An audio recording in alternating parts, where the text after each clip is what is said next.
Bem-vindo ao Desfrutando a Vida Diária. Estou feliz que você esteja comigo. Nós estamos falando sobre obediência. E quero dizer que boas intenções não podem ser consideradas obediência. Eu acho que muitas vezes nos enganamos com isso e pretendemos fazer o que sabemos que Deus deseja, mas que nós ainda não fizemos. Lembro-me quando o Senhor me disse, Joyce, boas intenções não se igualam à obediência. Nós não teremos as recompensas de Deus manifestadas em nossas vidas só porque nós temos boas intenções. Nós precisamos verdadeiramente fazer a vontade de Deus. Por favor, continue comigo no decorrer dos estudos sobre restaurando a comunhão com Deus. Se você precisa perdoar alguém, ouvir uma pregação sobre prosperidade ou cura não vai ajudá-lo. O que você precisa fazer é comprar alguns livros, algumas fitas, um caderno, uma bíblia, um dicionário e uma concordância, e você precisa estudar. E basicamente precisa dizer, escuta aqui, diabo, eu não vou ficar nesta falta de perdão. Não importa os meus pensamentos, nem os meus sentimentos, não me importa o quanto pareça injusto, eu vou fazer a vontade de Deus.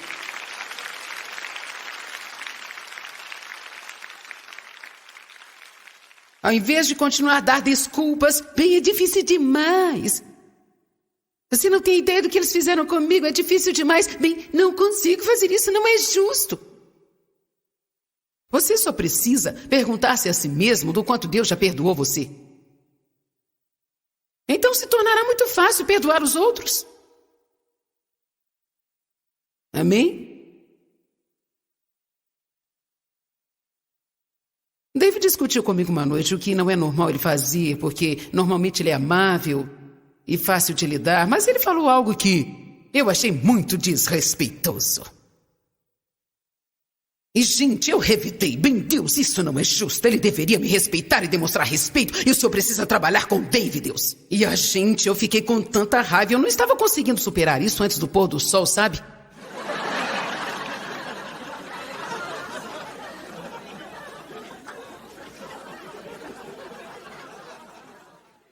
Então o Espírito Santo me disse, você se lembra de todas aquelas centenas e centenas de vezes que você foi desrespeitosa com o Dave?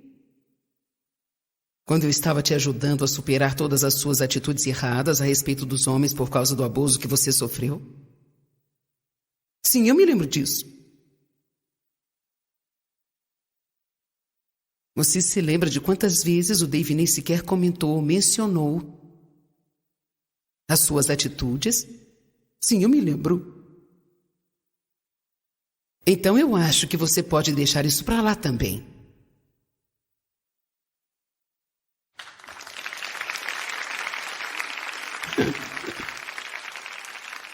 É espantoso como nós achamos que todo mundo tem que entender a nossa posição. Você precisa entender a minha posição, precisa compreender o que eu já passei, mas nós não somos nem um pouco compreensivos com ninguém. Sempre temos nossas desculpas, mas para os outros não há nenhuma desculpa.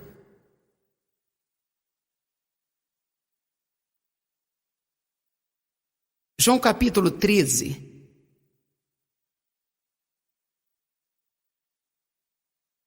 Verso 2. Durante a Santa Ceia, tendo Satanás já colocado no coração de Judas. Verso 3. E Jesus, sabendo completamente que o Pai tinha colocado tudo em suas mãos e que ele tinha vindo de Deus e estava voltando para Deus. Este verso é muito importante porque diz que ele sabia quem ele era, de onde vinha e para onde estava indo. Portanto, assim como você poderá ver, ele esteve apto a se despir do seu manto e vestir uma toalha de servo. Veja, somente as pessoas que sabem quem são podem se tornar servos dos outros. De qualquer forma, que possamos imitá-lo. Ele se levantou da mesa, despiu de suas vestes, pegou uma toalha de servo e colocou na sua cintura, e ele derramou água numa bacia e começou a lavar os pés dos discípulos e a enxugá-los, com a toalha que ele estava carregando. Quando ele chegou a Pedro, ele disse, Senhor, meus pés serão lavados por ti? O Senhor vai lavar os meus pés. Jesus disse, você não entende agora o que estou fazendo, mas entenderá mais tarde. E continua falando sobre esse assunto e diz assim, Eu fiz isso como exemplo para que você possa ir e fazer o mesmo pelos outros, assim como eu fiz por você. Olha o que diz no verso 17. Se você sabe dessas coisas, muitos aqui conhecem isso. Essa não é uma coisa nova para você ouvir sobre Jesus lavando os pés dos seus discípulos. Isso pode estar grifado na sua Bíblia. Você pode ter vindo aqui de uma outra vez e porque você já grifou essa parte, agora vai grifar de amarelo. Talvez você já tenha ouvido um terceiro pregador falar sobre isso e já estava tudo grifado de amarelo, então agora você desenha umas estrelinhas.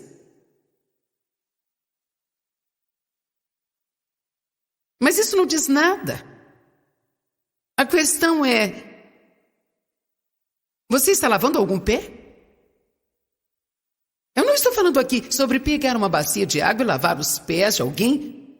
Isso foi feito como exemplo, basicamente ensinando que devíamos servir aos outros. Você precisa ajudar aos outros. Precisamos fazer coisas pelas outras pessoas. Então eu acho que precisamos nos fazer uma pergunta regularmente: o que eu estou fazendo pelas outras pessoas? O que eu estou fazendo pelos outros? Bem, glória a Deus, só estou esperando o meu rompimento. Você esperará por muito tempo. Já tem problemas demais para ajudar os outros, você continuará com seus problemas. Estou te perguntando o que você está fazendo para ajudar os outros? Colocando um cobre-sono no seu rosto? Você pode edificar, pode encorajar, pode apreciar. Pode dar dinheiro, pode estender as suas mãos.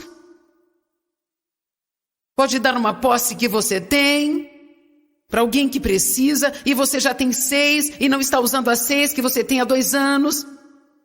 E tem alguém desesperadamente necessitado e sem dinheiro. Tem uma certa quantidade de cristãos que não ousaria fazer isso porque eles podem vir a precisar algum dia, sabe? Vamos, não dificulta o meu trabalho aqui. Agora veja bem, eu sei que isso é importante porque eu fui cristã por muitos e muitos anos. Ia à igreja todos os domingos, fazia trabalhos na igreja, tinha nascido de novo e acreditava que ia para o céu, mas eu não teria levado ninguém comigo. E nós devemos chegar num ponto em nossas vidas que as pessoas ao nosso redor desejem ter o que nós temos. Sem precisarmos sair anunciando para eles que nós somos cristãos, mas que eles nos perguntem o que há de diferente em você. Amém? Eu estou te dizendo que eu era uma crente assídua na igreja. Estava na escala de evangelismo. Ia à igreja todo o tempo. Eu era uma religiosa. Mas eu não estava fazendo nada por ninguém.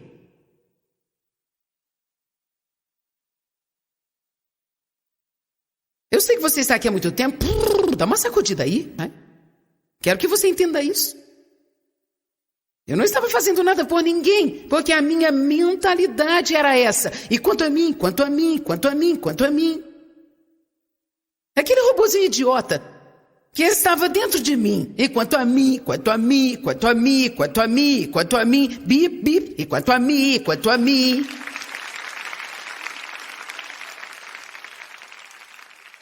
Esse era o disco que estava tocando na minha cabeça o tempo todo.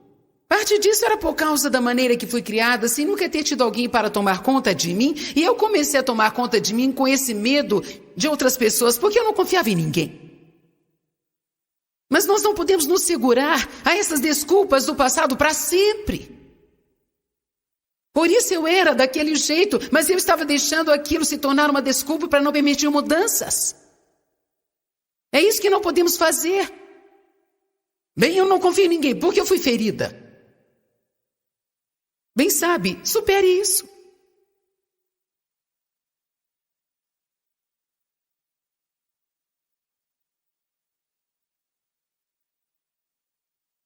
Se for ferido de novo, supere outra vez.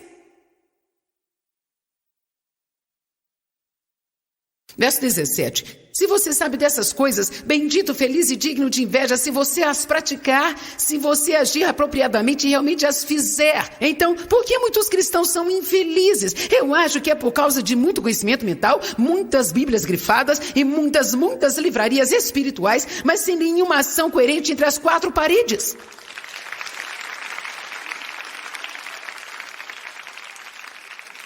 Algumas pessoas fazem trabalhos na sua igreja para parecer bem para os seus amigos cristãos e para que todos na igreja admirem, mas dentro de quatro paredes em sua casa, se o seu marido ou sua esposa ou um dos seus filhos precisa de algo, vocês agem como se eu fosse escrava de vocês. Joel 2, 13 e 14 diz: virar-se, que significa arrepender-se. Arrepender não significa ter um pequeno sentimento de dor. Significa se desviar disso, voltar-se e continuar indo para o Senhor, continuar prosseguindo até que todas as barreiras sejam removidas e o relacionamento quebrado seja restaurado. Tudo que eu prometi para Moisés, eu darei a você. Todo lugar em que pisares a planta dos vossos pés, eu tenho dado a você. Prossiga, entre e tome. Deixe a carne para trás, não deixe a sua mente dominar você, não deixe suas emoções dominarem você, não deixe seus sentimentos governarem você. Bem sabe, eu não sinto. Não importa os seus sentimentos, faça o que é certo. Você pode fazer o certo independente do que sente. Você pode colocar um sorriso no rosto e procurar a pessoa com quem você está chateado e queria dar uns tapas nela. Você pode dizer, isso não é meio hipócrita? Não, se você fizer isso para Deus. Não se for honesto com você e disser, Deus, eu tenho vontade de ir lá e torcer o pescoço dela. Mas porque eu te amo, Deus, e porque eu sei que não é a vontade do Senhor que eu haja desse jeito, eu irei até onde ela está. E eu vou colocar um sorriso no meu rosto. Agora, você está fazendo isso simplesmente porque você ama Deus, então a sua carne reage assim.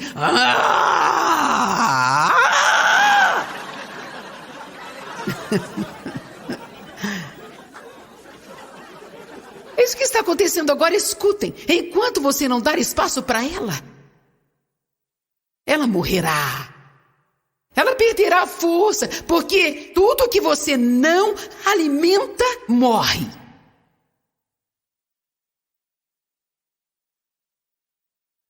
Mas toda vez que nós alimentamos e damos lugar a ela, é mais uma jornada ao redor da montanha.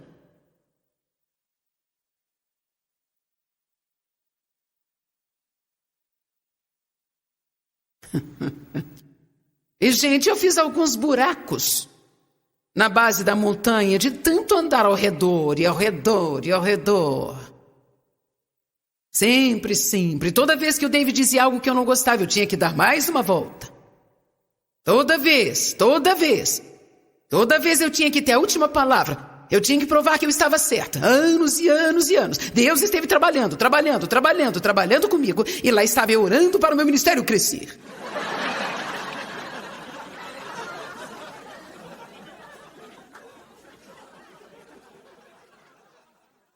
Numa certa manhã, o Espírito Santo me falou com muita calma. Eu ainda estava de pijamas no andar de baixo, na casa onde nós morávamos, e eu estava orando. Oh, Deus! Abençoa o meu ministério. Eu repreendo o diabo. Eu tomo autoridade sobre ele. Você não pode impedir o crescimento do meu ministério, diabo. Eu te repreendo no nome de Jesus. Eu tenho autoridade como filha de Deus, eu sou crente. E o Espírito Santo me falou, Joyce, eu não posso fazer mais nada no seu ministério.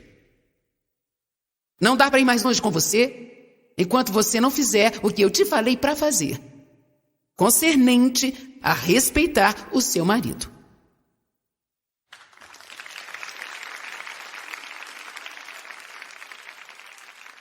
E ele não falou mais nada. Senhor poderia repetir isso? Eu acho que eu não entendi. O Senhor falou foi para mim? Eu acho que eu não estou entendendo direito. Mas ele não estava falando para outra pessoa. Mas aquela era uma barreira que estava me impedindo de chegar ao propósito. Na minha caminhada com Deus, eu jamais poderia alcançar as promessas de Deus enquanto eu não resolvesse aquela situação.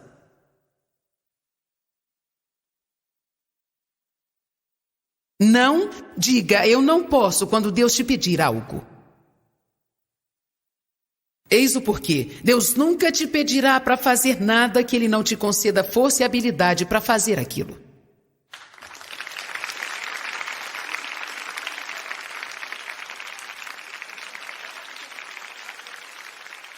Qualquer coisa que Deus te falar, não ignore. Não adie. Abre em Ageu capítulo 1.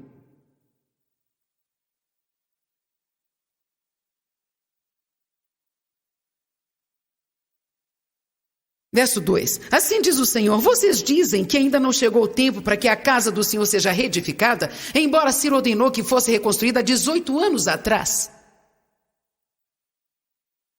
Então Deus lhes disse através do profeta, há 18 anos atrás, eu lhes disse para fazer algo e vocês dizem, nós vamos fazer, mas ainda não é o tempo certo. A procrastinação é o maior ladrão da vontade de Deus. A procrastinação é algo muito enganador, porque quando nós procrastinamos, nós estamos convencidos de que devemos fazer o que é certo. Mas sabe o que estamos esperando? Um tempo que seja confortável. Um tempo que seja fácil. Um tempo que não nos custe nada. Um tempo que não vai requerer nenhum sacrifício de nós. Esta não é uma boa semente para se plantar.